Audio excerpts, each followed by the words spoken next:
Tissons le futur sur Edonia Radio.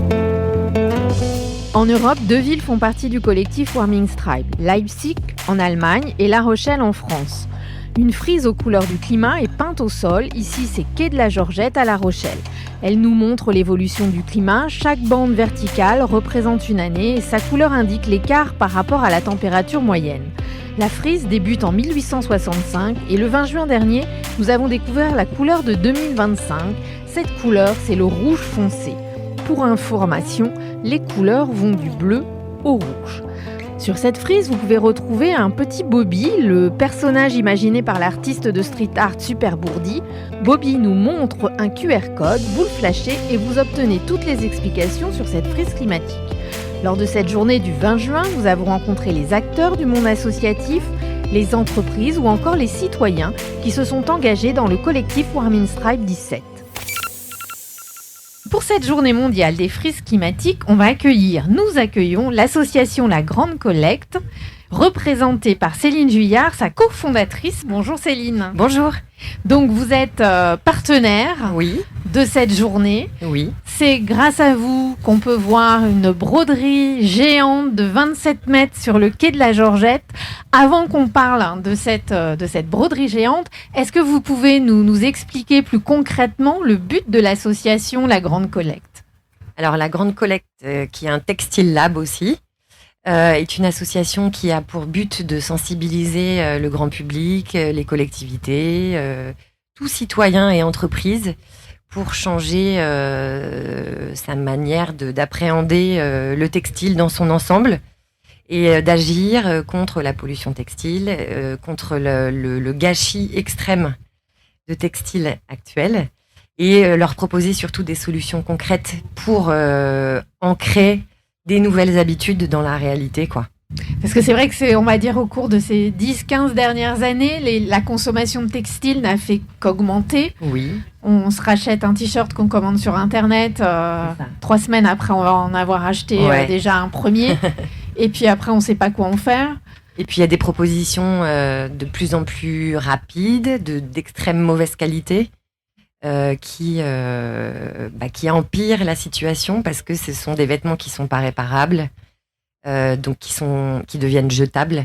Et c'est le problème principal en fait du gâchis et du volume de déchets qui augmente considérablement année après année. Oui, on se rend compte là maintenant, on allait porter nos vêtements dans des conteneurs à vêtements, ils sont quasiment tous fermés maintenant. Alors il y en a encore qui sont ouverts et qui traitent justement de cette partie qui peut être recyclée. Le modèle a évolué légèrement, c'est-à-dire que l'export vers les pays très très lointains commence à diminuer. Et on peut reprendre confiance et mettre dans les box qui sont ouvertes pour du recyclage, pour des vêtements qui sont abîmés et qui ne peuvent pas être réparés et réutilisés. Alors, comme chiffre, en Nouvelle-Aquitaine, sur le marché, il y a 64 000 tonnes de textiles par an, c'est ça ? Oui, c'est extrême. Et 4% de la consommation d'eau potable dans le monde est due à l'usine du textile. Oui, à la production du textile. Vêtements et textile et tout textile confondu. C'est pour ça qu'en fait, de parler du textile aujourd'hui, le long de la frise climatique, qui parle de l'environnement en général et du problème général de la planète qui brûle, c'est alerter sur ce sujet. Je pense que on parle de plus en plus du textile comme étant un des sujets liés à la pollution, mais on n'en parle pas assez, on ne prend pas conscience que nos modes de consommation doivent évoluer. Donc nous, on est là pour intervenir, mais pas de manière contraignante. On informe, on fait faire aux gens pour mettre des petites graines dans la tête de chaque citoyen et de faire autrement en s'amusant, d'apprenant à réparer, en apprenant à créer aussi, à transformer les vêtements et à changer de prisme. On n'est pas là pour donner des chiffres, on n'est pas là pour donner des leçons. On est là pour une prise de conscience qui va certainement faire évoluer les gens, mais en faisant. On se rend compte sur les réseaux sociaux où c'est vrai que, alors il y a quelques années, c'était vraiment, fallait changer de tenue 2-3 fois par jour.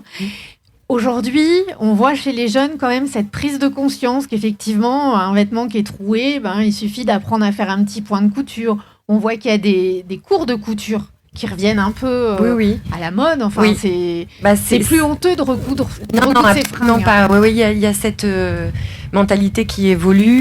C'est pas honteux de réparer un vêtement, c'est pas honteux de donner ses vêtements à quelqu'un et d'en faire profiter les uns et les autres. Oui, ou d'en acheter en seconde main. La seconde main se déploie de plus en plus. Après, il faut faire attention aussi parce que plus il y a de propositions, même en seconde main, plus la consommation n'évolue pas vraiment. C'est-à-dire, on incite quand même les gens à acheter.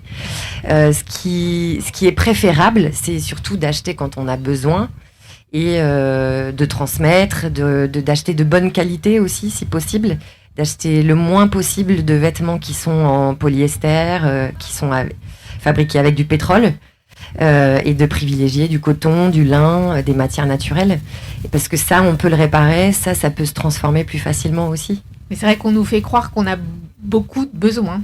Oui, mais ça c'est le modèle de consommation actuel. C'est pas simplement sur le textile en fait, c'est de manière générale. Le marketing fait qu'on nous oblige à consommer parce qu'on n'est pas capable en fait nous-mêmes de réfléchir sur est-ce que j'en ai besoin ou pas. La séduction est trop forte.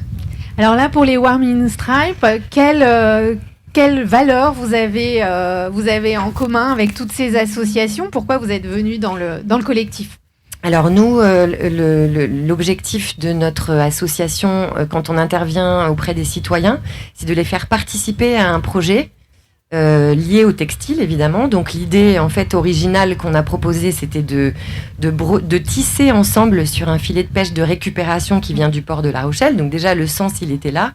C'est d'utiliser les ressources du territoire local et d'utiliser, en fait, les vêtements, les tissus qui étaient considérés comme déchets, comme matière première pour tisser. L'objectif aussi, c'était d'intervenir sur ce filet de pêche, de créer un moment de partage, de lien social, que les gens se parlent et que nous, on aborde le sujet du textile, de savoir un peu comment ils envisageaient leur manière de consommer, est-ce qu'ils étaient prêts à évoluer, est-ce qu'ils savaient ce que ça voulait dire ce qu'était la pollution textile. Et à travers cette œuvre participative, collective, on veut partager des moments, des liens avec les gens qui s'intéressent au sujet et surtout les faire participer à une œuvre qui donne un petit peu d'espoir, qui donne envie de passer du temps ensemble aussi. Et donc c'est un petit peu plus large que de parler de la pollution textile, c'est prendre le temps de réfléchir à ce qu'on fait de manière générale. Et puis nous, c'est avec des textiles qu'on le fait, mais c'était en mode participatif. Et l'avenir, vous le voyez comment? De façon optimiste? De toute façon, sinon on arrête tout de suite, tout. Oui, on est optimiste. Après, il faut être patient. Et il faut faire tout ce qu'on fait en y mettant de l'enthousiasme, de la joie. La joie, ça fait faire des choses extraordinaires. Comme ce qu'on vient de faire, parce que c'était quand même un exploit de tisser sur 27 mètres de long de filet. De 27 mètres de long qui est installé, qui est de la Georgette. Exactement. Et depuis 3 jours. Depuis 3 jours, on invite les enfants. Alors, on a commencé avec les centres de loisirs, les centres sociaux. Comment ça s'est passé avec les enfants? Extrêmement bien, parce qu'on a commencé en fait à les sensibiliser à ce projet à travers la découpe de tissus qu'on avait collecté localement, grâce justement aux dons des citoyens. Qui se sont délestés de leurs draps usés ou qui n'utilisaient plus. On a travaillé avec les enfants, on a découpé des bandes et on leur a expliqué que ces bandes allaient être la matière première pour tisser ce message et colorier ce dessin qu'on avait préparé sur le filet. Et donc, on a fait participer ces enfants qui sont ensuite venus avec les centres de loisirs, les centres sociaux, commencer la fresque. Et c'était très très très très joyeux et très enthousiasmant pour eux. Et puis on voit que les curieux s'arrêtent et participent de manière très naturelle. Donc c'était vraiment l'objectif. Et a priori, on a presque rempli l'objectif de la journée. Donc c'est extraordinaire. Donc en fait, le message passe mieux si on propose des activités ludiques, pédagogiques, plutôt que du catastrophisme. Nous, on en est persuadés, et c'est d'ailleurs, on va continuer à le prouver parce que c'est des études qui sont faites sur la sensibilisation. En fait, donner des chiffres, donner des instructions aux personnes, alors qu'on a tant de choses à faire tous, surtout, sur le plastique, sur le textile, sur l'alimentation. C'est pas comme ça, en fait, que les messages sont digérés. Il faut plutôt faire participer un plus grand nombre de personnes à des œuvres ou des activités collectives et parler tranquillement du sujet. Et là, les choses peuvent évoluer. Eh bien, écoutez Céline, merci beaucoup. On peut retrouver votre association La Grande Collecte à La Rochelle. Sur les réseaux, Instagram, Facebook et sur notre site internet, lagrandecollecte.org. Merci. Merci. Retrouvez plus d'informations sur edoniaradio.fr.